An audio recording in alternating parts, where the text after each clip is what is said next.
Hey guys, welcome back to Powerstroke Boys. Today we're going to be replacing a pinion seal on a 2003 dually with the Dana 80 rear end. I'll go ahead and show you guys what's the difference between the Dana 80 and the Sterling 10.5. Also, another indicator you guys can tell is the orientation of the sway bar. You guys can see how it has more of this U shape in the middle, where a Sterling rear sway bar is more pronounced and more straight cut, okay? Again, you guys can tell by the diff cover and then look at the sway bar. And these axles are rated for 11,000 pounds. You guys can see the shock mount from the front is much different from the back. Again, Dana 80, we've had this pinion seal leak for a while now. So we've already got the drive shaft off. I'll get into that later. We went ahead and replaced the carrier bearing because it was the original one from 2003. And it has 109,000 miles on this truck, believe it or not. Very, very low miles still. See, we have a 1 7/8 nut. We need a thin wall socket to get in here. Now, to make sure that we get the preload correct on the pinion so we don't have too much forward or in and out play or backlash, however you want to pronounce it to yourself. Go ahead and take a marker, mark the threads, take a measurement with the caliper on how many threads are showing. Go ahead and mark the orientation with the flange, okay? The free little piece of advice just to help it line everything up, then you guys can actually look at the rust orientation on the flange as well. This is just surface rust where the drive shaft yoke originally would bolt onto the flange here, okay? To get the drive shaft off, you will need a 12mm 12-point wrench or a swivel socket with a half-inch extension to a half-inch impact, what we like to use, okay? Then again, this truck's a crew cab long bed, so we have a carrier drop bracket. This is factory, okay? You'll have two more here, and then up front, you guys will have the same thing. You'll have the four 12mm 12-point bolts, okay?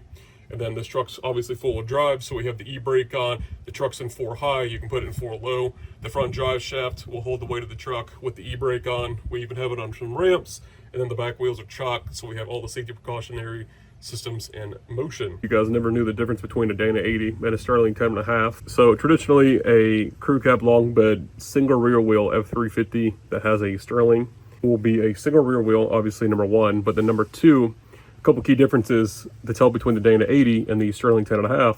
This is a Dana 80. It's rated for 11,000 pounds, has a 2-inch pinion. You can see this has 10 bolts. 1, 2, 3, 4, 5, 6, 7, 8, 9, 10. 10 bolts to hold the diff cover on. You can see it's more pronounced here on the nose for the pinion clearance, and we have a big fill port, okay? Sterling 10.5 has 12 bolts, a smaller fill plug, okay? Also, another difference on the axle. You can see the lower shock mounts are actually welded on, where the Sterling axle actually has the clamp style with the little dimple that is raised on the actual axle tube. It has the U-bolts that hold the actual shock mount on, and that's another key difference. But the main difference, you guys, if you're looking for a Dana 80 to swap in your truck, simply look at the diff cover. It'll say Dana on it, and then you guys will have 10 bolts. Then also, if you look at this little extra chunk here, you see how this has clearance. That's another distinction of the Dana 80 as well, as these two little footprints here as well. All right, you guys, here's the 2-piece drive shaft. Anytime you guys can get a 1-piece drive shaft, I highly recommend it. You guys can delete the big vibration dampener here in the back. You guys can eliminate the slip yoke, the extra U-joint in the middle, the carrier bearing, so you guys could just have a U-joint in the front, U-joint in the back, or vice versa. We went ahead and replaced this off camera. Wish I would have filmed some of it, but we were just trying to get this done. You separate the two joints, slide your slip yoke off. Make sure you guys grease this up really well. Carrier bearing is for a 2003 F350 with the Dana 80 rear end. The part number we used on this was 60079. Center support bearing, okay? And this is, there's like 6 different options. This is what this one looked like. It had this little metal tab here. I guess it's to hold this little metal bracket on when you guys go to assemble it, I assume.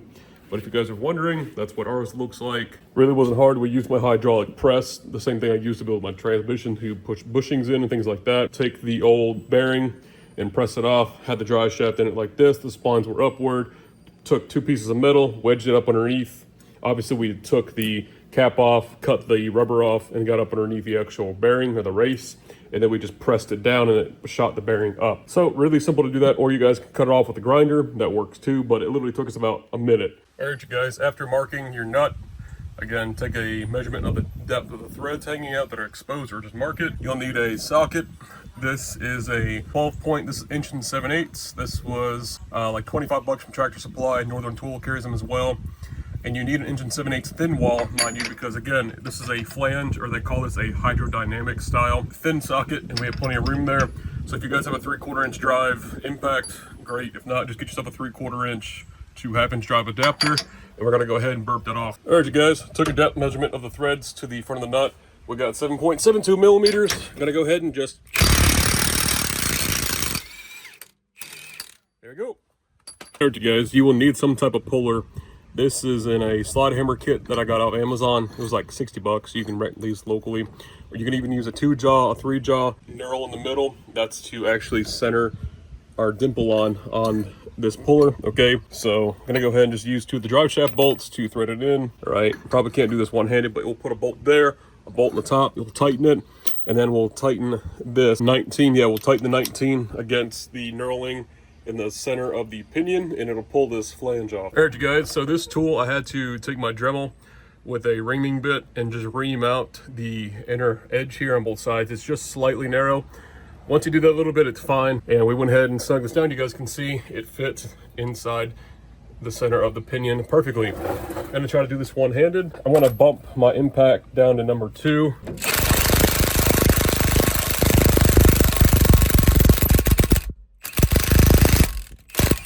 There we go. Get all the fluid out. So we'll probably have to add about a quart back in here, which I have extra fluid. But anyways, you guys can see is our dust shield, and it pulled off just like that as one assembly. We'll just let this drip for a while. We'll come up and drive the seal out, and then, or you guys could use a seal puller tool to come up under here, but sometimes you'll just rip the seal. But you guys can see where it's been leaking down the pinion, or down the pumpkin there. A bit of RTV that goes on the inside here, so I guarantee whoever put this in didn't put some RTV on the inside. We'll check here in a second. All right, you guys, on the left we have a Dana 80 rear pinion seal. On the right we have a Sterling 10.5 pinion seal. Sterlings are good for about 6,800 pounds. The Dana 80, however, is a 2-inch pinion, and it's rated for 11,000 pounds. You can see the massive difference here in the dually and just the weight capacity. So if you guys are looking to swap over a single rear wheel to a Dana 80, you technically can if you guys want a higher GVW rear axle, but that seal literally fits on the inside of that. I just figured I'd show you. So the Sterling 10.5 seal, there's a part number there for you. The Dana 80, there's a part number there for you. You're gonna need some type of RTV. This is the same stuff they use for aircraft, all right? The 103 black, same thing as black RTV, which is this guy here. You're gonna use the ultra black, this stuff.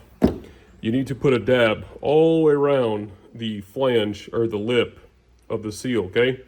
Now there's actually a flange. I'll show you guys in the next clip here in a couple seconds. There's a flange that this seal bottoms out against. This little notch, we're gonna put toward the 12 o'clock because we don't want to leak, so we'll put that toward the 12 o'clock. Make sure you guys put some grease on the inside when you guys go to put your yoke back on. Use a decent amount on the seal, or you guys can go ahead and put it in the housing. I've got the diff fluid draining right now into that bucket, so we'll go ahead and wait on this. All right, you guys, let's ever again on putting this new seal in. Right, you can see a little bit of remnants of where they put the old RTV, and they didn't use a lot on the old seal. I'll show you guys that later. But just go ahead, clean your surface up really quick. All right, you guys, there's our new pinion seal driven in. Being a one-man band, we put the notch toward the top.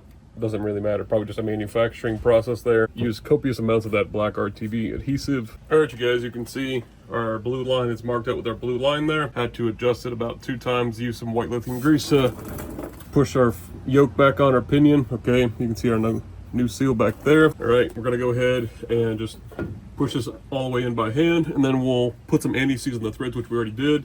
We'll run this down. And all right, you guys, we ended up putting 2 quarts of 75W140 differential fluid inside our Dana 80. Obviously, we're kind of on a slight incline. You guys can see with the driveway, it is up on ramps. So we did leak out about 2 quarts and spilt a little bit. The fluid was kind of black, so it was a good time to go ahead and change it. I mean, technically we didn't do a full flush, but this thing was almost practically empty.